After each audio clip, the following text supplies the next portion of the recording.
Hey, good morning out there. It's Don Prosser from beautiful Southern California. What is today? Today is, wow, May 19th. May is blown away. I'm surprised how fast it's going. We're right on the advent of looking at our first ever American convention in June. And today, from Vancouver, we have Jamie Brock, who I got the chance to meet yet again just recently at a wonderful, wonderful Super Saturday put on by Seahawk Top. About 2 weeks ago, was it, for Jamie, in Vancouver? Excellent time. Jamie kind of blew away the stage. People loved him.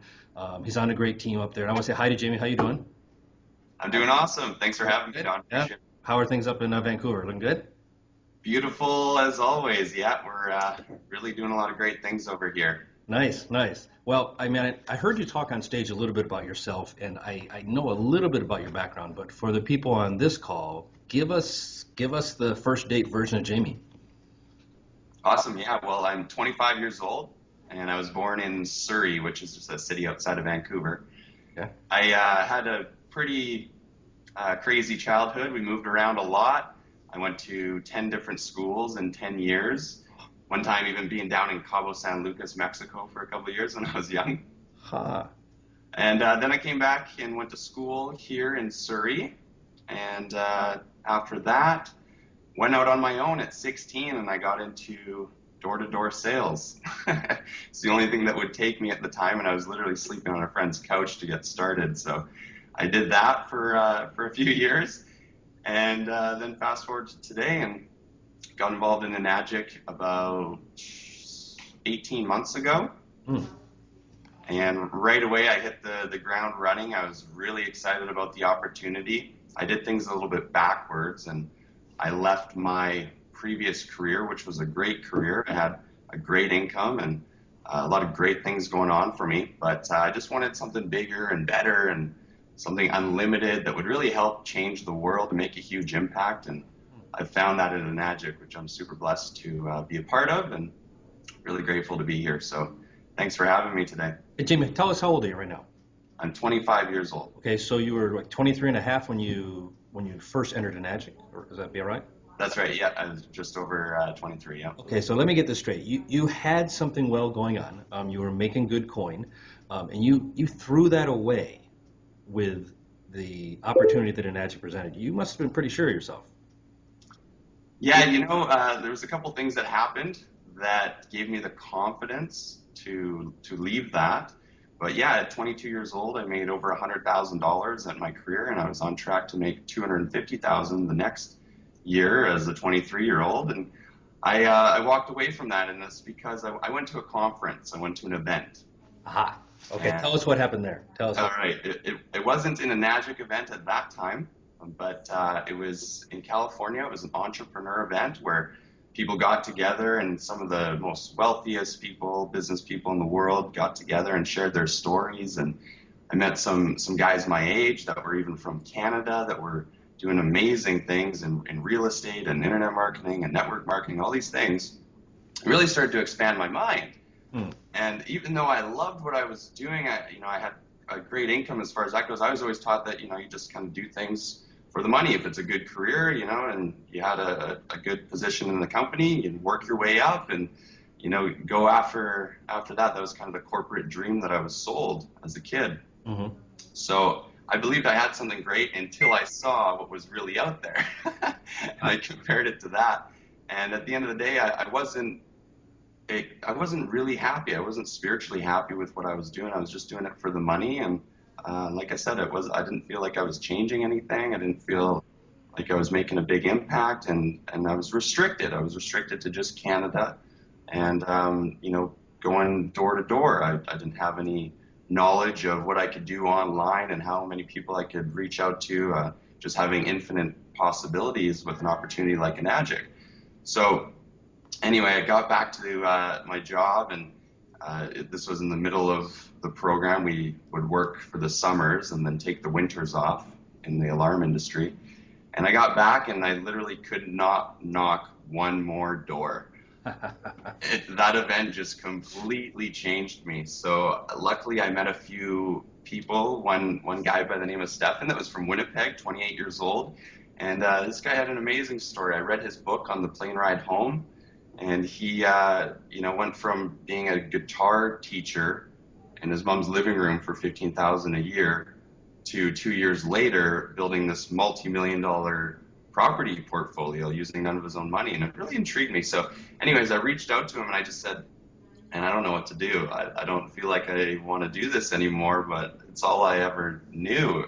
Right. And he said, well, you have a couple options. You can stay with what you're doing and basically give in to golden handcuffs, is what he called it. Or you could start building something for yourself.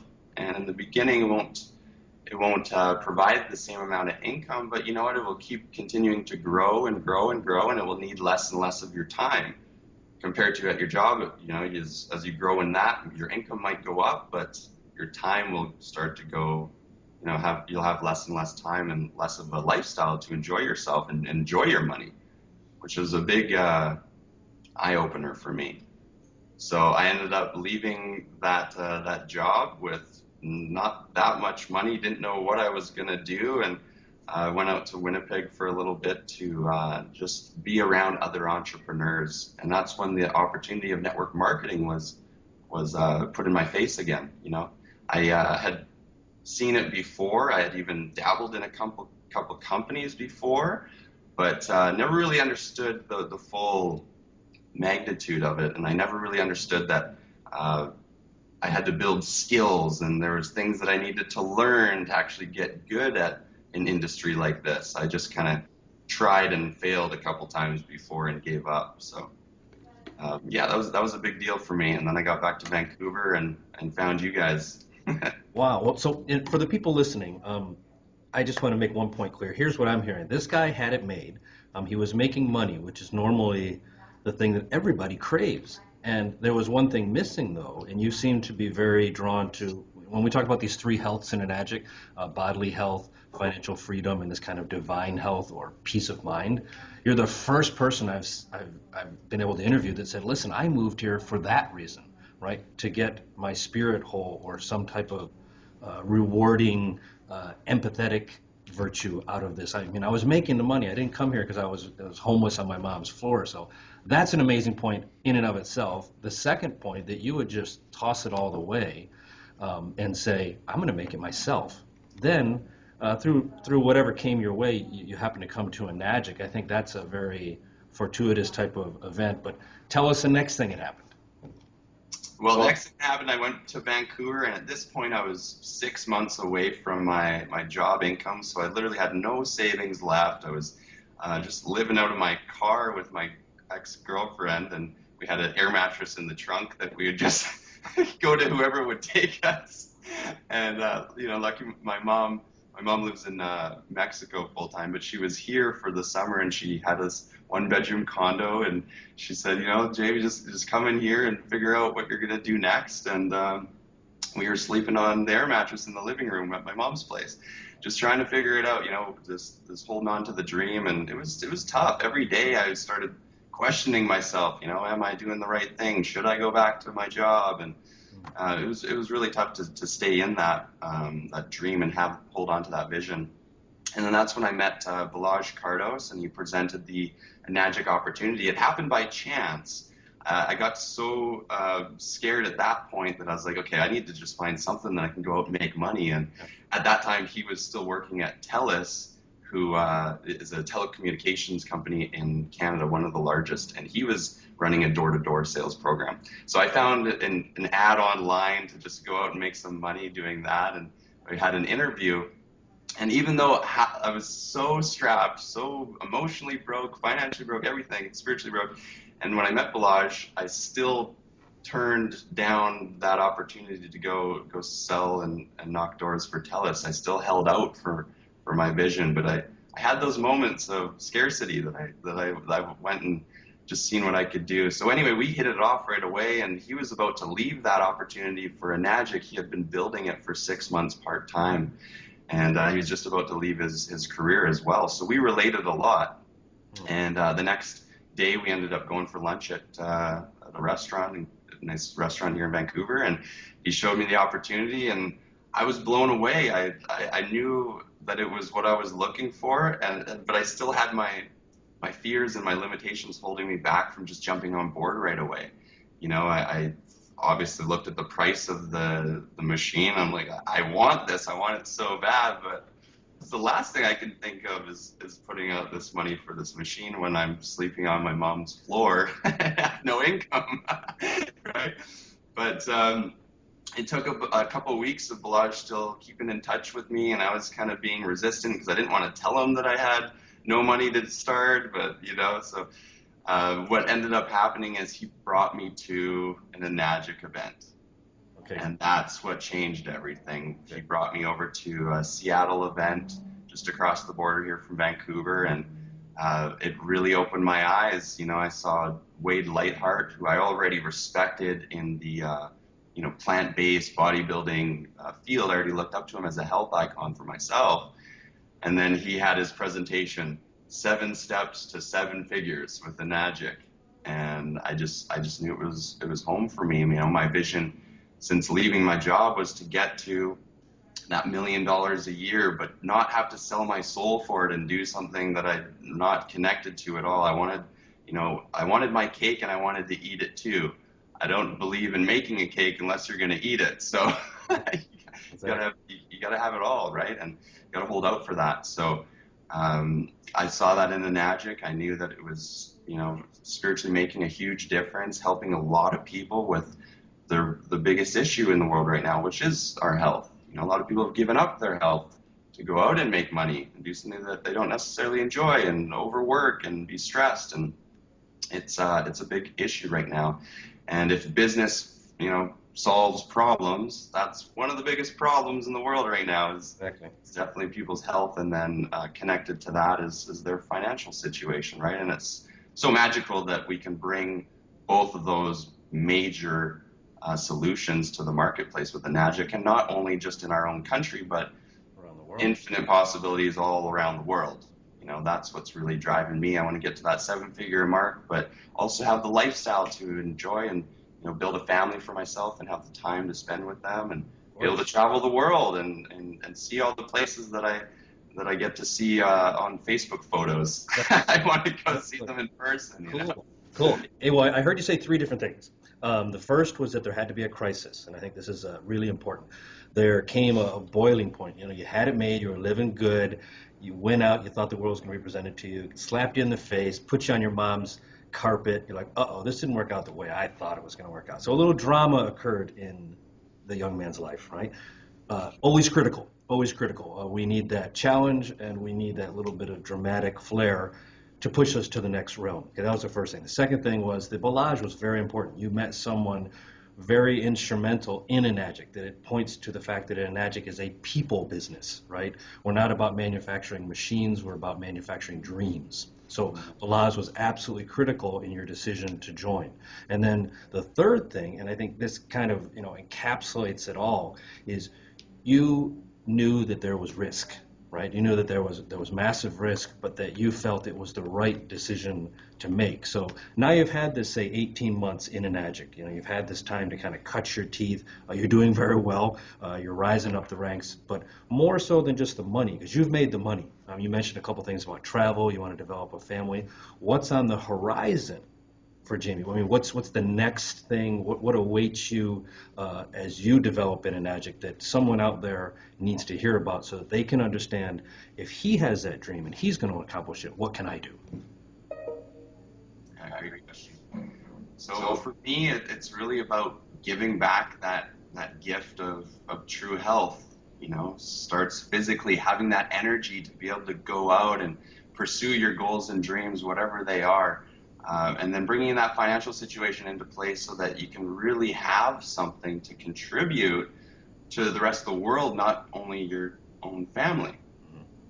So I want to see my mom retired. She works so hard in real estate down in Mexico, and I want to just be able to provide her with the passive income stream to be able to live the lifestyle that she's always dreamt of. After that, I want to help see my little brothers who just recently got into the business, and I'm personally mentoring them, which is really exciting. Chase is 21 years old and Jesse's 19. So wow, what a great opportunity to start out in. And then after that, it's about really going around the world and blessing others with the best life that we've been able to, achieve here in North America. I don't care how bad you're struggling right now, you're still, earning or having a better lifestyle than 80% of the population out there, in the world. So it's about getting out there, like see guys like Romy Verdera who are just going around building churches in all the, great places in the world and helping people do that. And I really want to, I had an experience when I was with my alarm company. We went to Peru and rebuilt an orphanage. It was 100 of us. We rebuilt this orphanage. It was just such a powerful experience to see not only that those children were actually happier than I've ever seen any other children here in Canada or the U.S., but they were, sleeping on pea-stained mattresses together, like 3, 4, 5 of them to a mattress, and the bathrooms were just ridiculous, and it was not a good scene. So, I see with our brand, Global Prosperity Movement, we're already starting to integrate some charity events, and I really want to be doing an annual event where we go somewhere and we do something like that. And then after that, I really see our GPM family and our Enagic family owning this beautiful private island somewhere in the Bahamas, and just being able to use that space as a retreat, as a home base, and flying out to recruit others to show them the lifestyle that we get to enjoy. Wow. That'll just be the coolest thing when we can fly people in the GPM helicopter onto the GPM island and throw a GPM event and just find more like-minded people, to gather our spiritual tribe and really go out there and make a difference and change this world. Because if we don't, who else is going to do it, right? We gotta lock arms with people that are willing. I was, thinking, I'm going to develop my team. I'm going to build people over here. I'm going to sell units. I mean, this guy doesn't dream small. You are actually talking about islands, helicopters, and and changing the world. So, wow, Jimmy. Any last things you want to share with us? I thought that dream was ecliptic, to say the least. That was great. Well, as a quote from Donald Trump on that note is, if you're going to think, you may as well think big. Exactly. And you are energy. You are doing that. So I think you and your team are going to really take not only Toronto, I would say not only North America, but the globe, I might doubt to say the galaxy, by storm. So we will definitely stay up to date, Jamie, on what you're doing. You are definitely someone to keep a spotlight firmly centered upon. So for the other people out there, it's fantastic hearing about Jamie's story, his dream. And the most amazing thing I took from what Jamie said today was that he's out there to really help people for the compassionate reason that I hear Mr. Oshiro say time and time again. He's never said he wants to make people ultimately rich so they can sit and count their money. He's talking about giving back, and Jamie said exactly that. He's willing to do that. So for all of you out there, I'd love to see one of you on one of these Skype interviews one day. We'll say thank you very much to Jamie, and we'll look forward to seeing you, hopefully all of you, every single one of you, at the June conference upcoming here next month. So thanks for spending time with us today. Thank you to Jamie. It was an excellent conversation, and we will see you all soon. Take care. Thank you, Donna. See you, everyone.